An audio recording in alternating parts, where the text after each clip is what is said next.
दोस्तों stock market कुछ समय से रैली करता हुआ दिखाई दे रहा है।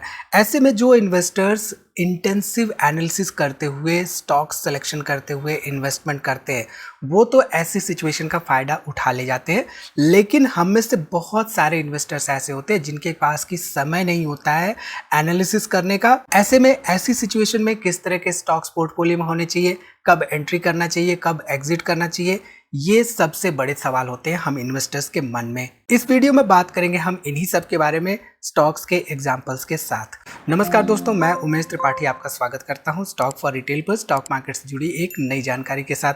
तो स्टॉक मार्केट में हजारों स्टॉक्स लिस्टेड है, राइट। अब उन हजारों स्टॉक्स में से कुछ स्टॉक्स हमारे पोर्टफोलियो में रहते हैं, लेकिन उन स्टॉक्स की एनालिसिस किए बिना अगर हम इन्वेस्टिंग कर रहे हैं तो वहां पे लॉस होने के चांसेस बढ़ जाते हैं। अब ऐसे में स्टॉक मार्केट में इन्वेस्टिंग डिसीजन मेकिंग के लिए दो पॉइंट्स हमारे लिए बहुत इंपॉर्टेंट हो जाते हैं। पहला पॉइंट कि हमें जिस कंपनी में इन्वेस्टमेंट करना है उस कंपनी के बिजनेस सेगमेंट के बारे में थोड़ी बहुत स्टडी करना जरूरी हो जाता है, और साथ ही साथ स्टॉक मार्केट कहाँ पे चल रहा है उसके बारे में स्टडी करना जरूरी हो जाता है। तो यहाँ पे अगर हम मार्केट के बारे में ध्यान दें तो मार्केट बेसिकली हमारा एक ऐसी सिचुएशन में है करंटली जहां से ब्रेकआउट या ब्रेक डाउन होने के चांसेस बन सकते हैं। अब यहाँ पे कहाँ पे मार्केट जाएगा, क्या पॉइंट्स है, निफ्टी 50 कितने पे जाएगा, हम वो प्रिडिक्शन करने नहीं बैठे, क्योंकि हम लॉन्ग टर्म इन्वेस्टर्स हैं। और लॉन्ग टर्म इन्वेस्टर्स के लिए बेसिकली होता क्या है कि मार्केट में जब गिरावट होती है तो गिरावट वहाँ पे इन्वेस्टमेंट डिसीजन मेकिंग के लिए एक अच्छा समय होता है। इतनी सी बात हमें समझ के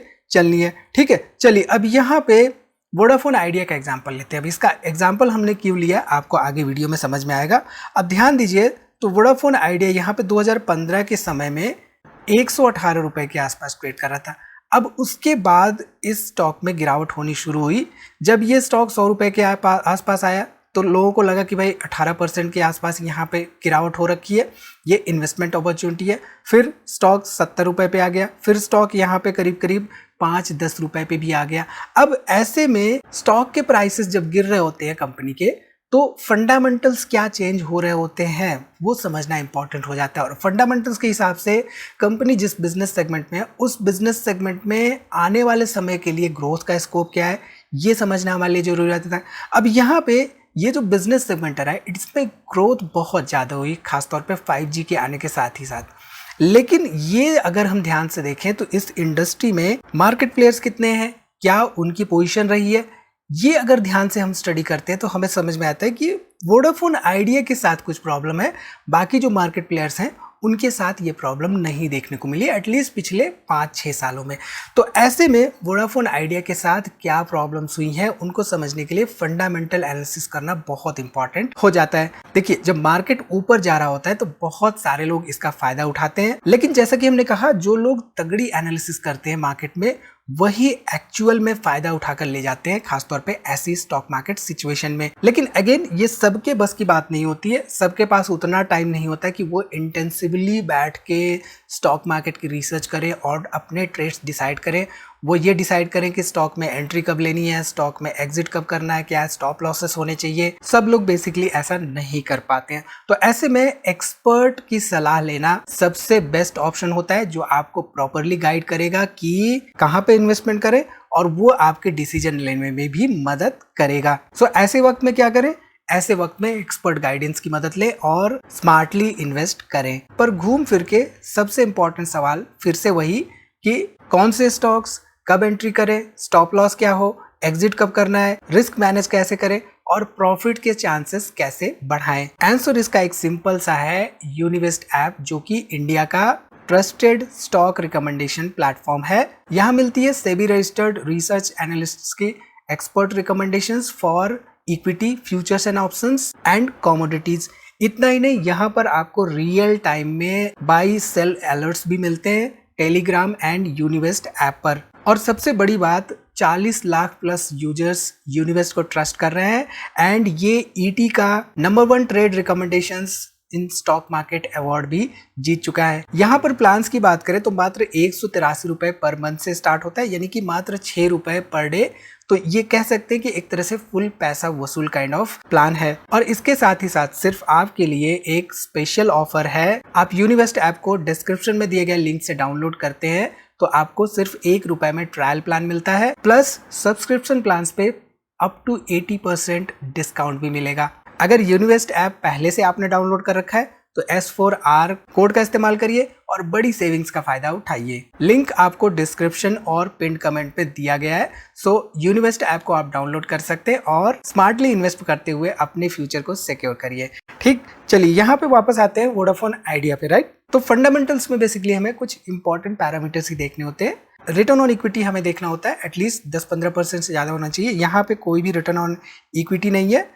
अर्निंग पर शेयर यहाँ पे देखें तो नेगेटिव आपको देखने को मिल रहा है, और इसके साथ ही साथ रिटर्न ऑन कैपिटल एम्प्लॉयड भी हमें देखना होता है, जो कि यहाँ पे अगेन नेगेटिव देखने को मिल रहा है। यानी कि जो ये पैसा डिप्लॉय कर रहे हैं उससे भी इनको नेगेटिव रिटर्न्स मिलता हुआ दिखाई दे रहा है। अब ऐसे में यहाँ पे अगर हम ध्यान दें कि क्या ये कंपनी डिविडेंड पे आउट कर रही है या नहीं, तो यहाँ पे कंपनी पहली बात तो प्रॉफिटेबल है ही नहीं। प्रॉफिटेबल नहीं है तो ऑब्वियसली डिविडेंड नहीं पे आउट कर रही है। अब यहाँ पे डिविडेंड पेइंग कंपनीज क्यों देखते हैं, इसके पीछे का एक रीजन है। देखिए, मान लीजिए कोई कंपनी है 2010 से काम कर रही है, 2010 से 11, 12, 13, मान लीजिए उसने 3 साल डिविडेंड नहीं दिया, लेकिन 2013 से कंसिस्टेंटली डिविडेंड देती आ रही है।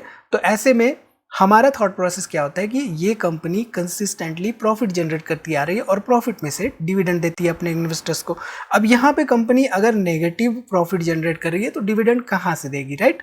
अब ऐसे में एक इंपॉर्टेंट पैरामीटर और हो जाता है कि कंपनी के पास टोटल डेट कितना है, डेट टू इक्विटी क्या है इसका। तो टोटल डेट यहाँ पे देखिए 2,50,000 करोड़ का इसके पास डेट है। अब हम सब ने सुना होगा कि ये जो पर्टिकुलर कंपनी है इसको बेल आउट करने के लिए गवर्नमेंट ने कदम उठाए, लेकिन अगर हम ध्यान से देखें तो जो डेट है इनका, इस डेट की वजह से हर साल करीब करीब 5,000 करोड़ के आसपास इनको इंटरेस्ट ही देना पड़ रहा है। तो कंपनी बेसिकली अगर रेवेन्यू जनरेट कर भी रही है अपने एग्जिस्टिंग क्लाइंट से, तो ऐसे में जो डेट का इनके पास प्रेशर है वो प्रेशर और ज़्यादा माउंट होता जा रहा है इनके इंटरेस्ट पेमेंट्स की वजह से। ठीक है, चलिए इसके साथ ही साथ अगर हम ध्यान दें इनके सेल्स रिकॉर्ड्स पर, बेसिकली जब भी हम एनालिसिस करते हैं फंडामेंटल एनालिसिस, तो वहाँ पे ये सारे पैरामीटर्स जो हमने डिस्कस किए ये तो देखते ही देखते हैं, साथ ही साथ उनका सेल्स ट्रैक रिकॉर्ड हम देखते हैं कि company year on year sales में ग्रोथ कर रही है या नहीं, कंपनी प्रॉफिटेबिलिटी में ग्रोथ कर रही है या नहीं। तो 2013 की अगर हम बात करें तो 22,000 करोड़ रुपए के आसपास यहाँ पे सेल्स था, एक्सपेंसेस यहाँ पे 16,000 करोड़ रुपए के आसपास थे, प्रॉफिट बिफोर टैक्स यहाँ पे करीब करीब 1,577 करोड़ रुपए के आसपास था।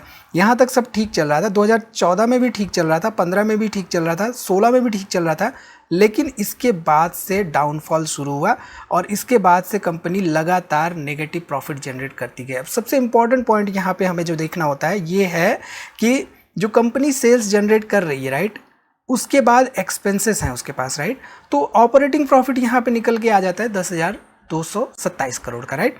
अब इसके बाद आप ध्यान दीजिए तो इंटरेस्ट पार्ट और डिप्रिशिएशन पार्ट ये बहुत इंपॉर्टेंट हो जाता है। 10,000 करोड़ का यहाँ पे ऑपरेटिंग प्रॉफिट तो था, लेकिन इंटरेस्ट और डिप्रिशिएशन के चलते कंपनी लॉस में आ गई। 863 करोड़ रुपए के आसपास यहाँ पे नेगेटिव प्रॉफिट दिखने लगा। तो ये यहाँ पे इम्पॉर्टेंट फैक्टर जो कि हमें देखना होता है जब भी हम एनालिसिस कर रहे होते हैं किसी भी कंपनी का। तो कंसिस्टेंटली अगर यही सिचुएशन 4-5 साल के लिए बन गई तो ऐसे में इन्वेस्टर्स का रुख ऐसी कंपनियों से हट जाता है। अब उसको समझने के लिए हमें क्या देखना होता है, हमें शेयर होल्डिंग पैटर्न देखना होता है, जो कि आगे हम देखेंगे। यहाँ पे जैसा कि हम देख रहे हैं, राइट, 2013, 14, 15, 16 यहाँ तक चीज़ें ठीक चल रही थी, जिसकी वजह से हमें थोड़े बहुत डिविडेंड भी देखने को मिले, बट उसके बाद चीज़ें यहाँ पे गड़बड़ होती हुई दिखाई दी इस पर्टिकुलर कंपनी के साथ। ठीक, अब अगर ऐसे में शेयर होल्डिंग पैटर्न पे ध्यान दें तो एक समय ऐसा था जब 75% यहाँ पे प्रोमोटर्स थे, FIIs थोड़े बहुत थे, थोड़े बहुत DIIs थे, गवर्नमेंट का थोड़ा बहुत यहाँ पे रोल आता हुआ दिखाई दे रहा था, पब्लिक यहाँ पे 20% थी। 29 लाख के आसपास total number of share holders थे इस पर्टिकुलर कंपनी के। अब ध्यान दीजिए चीज़ें कैसे यहाँ पे चेंज होती हुई दिखाई दी। प्रमोटर्स आपको यहाँ पे कम होते हुए दिखाई दिए। प्रमोटर्स कम होने के साथ ही साथ यहाँ पे आप ध्यान दीजिए तो 2024 दिसंबर 2024 में मात्र 37% प्रमोटर्स रह गए। हालांकि यहाँ पे FIIs और DIIs थोड़े बहुत यहाँ पे रहते हुए दिखाई दिए, लेकिन गवर्नमेंट का यहाँ पे स्टेक 23% के आसपास देखने को मिल रहा था दिसंबर 2024 में, जो कि अगले कुछ महीनों में उन्हें बढ़ाया। अब 25% के आसपास यहाँ पे आपको पब्लिक इन्वेस्टमेंट देखने को मिल रही थी। ध्यान दीजिए तो 60 लाख के आसपास नंबर ऑफ शेयर होल्डर्स हो चुके थे। देखिए शेयर प्राइस कम हो रहा है, नंबर ऑफ शेयर होल्डर्स बढ़ रहे हैं, ऐसे में पब्लिक इन्वेस्टमेंट बढ़ रही है। तो यहाँ पे एक तरह से नेगेटिविटी होती है। जब हम एनालिसिस कर रहे होते हैं तो ऐसे पॉइंट्स हमारे लिए नेगेटिव पॉइंट्स साबित होते हैं कंपनी की ओवरऑल डिसीजन मेकिंग के लिए। ठीक है, इसके साथ ही साथ जैसे कि हमने कहा, अगर इनके पीयर्स पे हम ध्यान दें तो आप देखिए 2007 से यहाँ पे 2007 में करीब करीब एयरटेल जो है 396 रुपये के आसपास थी। 2018 तक सिमिलर प्राइस पे ये पर्टिकुलर कंपनी, इसी प्राइस के रेंज पे ये पर्टिकुलर कंपनी 2007 से 2018 तक अगर यहाँ पे देखें तो करीब करीब 11 साल के आसपास तक ये जो पर्टिकुलर कंपनी है ये एक हायर हाइज हायर लोज वाला पैटर्न नहीं दिखा पाई थी। तो इंडस्ट्री में ऐसा क्या हो रहा था 2018 तक, इस पे स्टडी करना इंपॉर्टेंट यूज केस हो जाता है। लेकिन इसके बाद से देखें तो इस कंपनी में हमें एक तरह से मैसिव ग्रोथ दिखी है in terms of at least share price. तो यहाँ पे कहने का मतलब ये है कि इंडस्ट्री के पीयर्स की भी एनालिसिस हमारे लिए इंपॉर्टेंट हो जाती है जब भी हम कभी किसी कंपनी की एनालिसिस कर रहे होते हैं। ठीक है, चलिए अब यहाँ पे आ जाते हैं स्क्रीन पर और देखते हैं कि किस तरह की क्वेरी हमारे लिए फ्रूटफुल क्वेरी हो सकती है हमारे एनालिसिस के लिए, फंडामेंटल एनालिसिस के लिए, बेसिक फंडामेंटल एनालिसिस के लिए। देखिए यहाँ पे जैसा कि हम डिस्कस कर रहे हैं, राइट, सेल्स जो है हमारे लिए इंपॉर्टेंट होता है। सेल्स के साथ ही साथ प्रॉफिटेबिलिटी जो होती है ये हमारे लिए इंपॉर्टेंट होती है। तो सेल्स ग्रोथ ट्रैक रिकॉर्ड 5 सालों का एटलीस्ट 10% या उससे ज़्यादा हम यहाँ पे रख रहे हैं। इसके साथ ही साथ रीसेंट सेल्स ग्रोथ भी हम यहाँ पे रख रहे हैं कि 10% होनी चाहिए, कंसिस्टेंसी होनी चाहिए उसमें।